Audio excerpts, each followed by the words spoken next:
tous et bienvenue dans cette édition. Je vous rappelle que le personnel technique de RFO est en grève, donc c'est grâce à la collaboration de ce personnel en grève que cette édition est possible ce soir. Les négociations se poursuivent en ce moment à Basse-Terre entre le collectif LCAP. On négocie donc toujours à Basse-Terre en ce moment. Les discussions en quadripartite ont repris ce matin, mais sous une nouvelle forme. Deux délégations syndicales et patronales sont face à face, avec comme arbitre Yves Gégaud, Jacques Gillot et Victorin Lurel. Ils cherchent à trouver un accord interprofessionnel sur les bas salaires, un point sur lequel ils travaillent d'ailleurs depuis jeudi soir. Résumé de cette journée avec Alex Robin et Patrick Régis. Changement d'ambiance.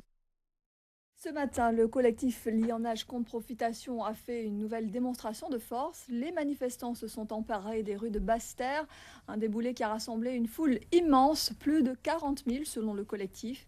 Preuve qu'après bientôt 3 semaines de mobilisation, le mouvement reste toujours aussi soutenu. Le reportage de Robert Gaspard et de Christian Danquin. Voilà, les négociations donc se sont poursuivies. Il y a eu une suspension de séance il y a peu de temps encore. Nous devrions rejoindre sans plus tarder Alex Robin qui a suivi pour nous ces négociations aujourd'hui encore. Alex Robin qui se trouve en direct de la préfecture de Basse-Terre. Bonsoir Alex. Bonsoir Laetitia. Alors il semble qu'il y ait du nouveau avec une proposition donc, qui a été faite par le collectif tout à l'heure. Est-ce que vous pouvez nous en dire un tout petit peu plus? Je vais essayer de... Alex, est-ce que vous m'entendez Alex? Oui, Laetitia. Alors, on me fait savoir que nous avons la réaction de Jean-Marie Nomertin, donc l'un des porte-parole du LKP, qui s'exprime donc sur cette fameuse proposition. Si vous êtes d'accord, nous allons revenir dans quelques instants donc sur le commentaire, l'analyse de Jacques Gillot. Mais avant, je vous propose donc d'écouter Jean-Marie Nomertin qui s'adressait tout à l'heure aux militants. Écoutez-le. Voilà, vous venez d'écouter donc Jean-Marie Nomertin qui exposait devant les militants la dernière proposition faite par le LKP. Nous allons retrouver à nouveau Alex Robin que nous avons été forcés donc d'interrompre il y a quelques instants, qui était avec Jacques Gillot. Je ne sais pas si Jacques Gillot est toujours à vos côtés. Oui, tout à fait. Donc pour nous livrer peut-être une réaction par rapport à cette déclaration qui a été faite par Jean-Marie Nomertin. Oui, il y a eu... Merci beaucoup Alex Robin, merci également à Jacques Gillot qui donc nous a donné une bonne nouvelle pour beaucoup de Guadeloupéens, la baisse du prix du carburant à compter donc de la semaine prochaine.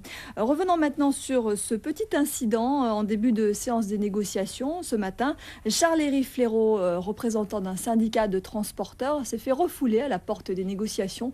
Il n'y était visiblement pas convié. Écoutez sa réaction recueillie par Alex Robin. On se déplace à Pointe-à-Pitre maintenant, qui est régulièrement le théâtre de rassemblements, de défilés et de blocages de la part du collectif depuis le début du mouvement. Ce matin, ce sont les militants de la CTU qui ont exigé la fermeture des commerces. Ils ont barré l'entrée de la rue Frébeau. Sophie Pointer et Olivier Duflot étaient sur place. Et parmi les mesures déjà actées, le gel des loyers en 2009, une proposition qui devrait soulager bon nombre de Guadeloupéens, même si sur le terrain on accueille cette annonce avec réserve. C'est ce qu'ont constaté en tout cas Lise Dolmar et Ludovic Guédu. En Martinique maintenant, les membres du collectif du 5 février pour l'emploi et contre la vie chère ont lancé ce matin une grande croisade pour forcer toutes les grandes surfaces de l'île à baisser leurs rideaux. Juste avant, le collectif s'était rassemblé à la maison des syndicats. Quelques centaines de personnes, bien décidées à maintenir la pression durant le week-end. Delphine Bèze, Marc Balsa, Télémartinique.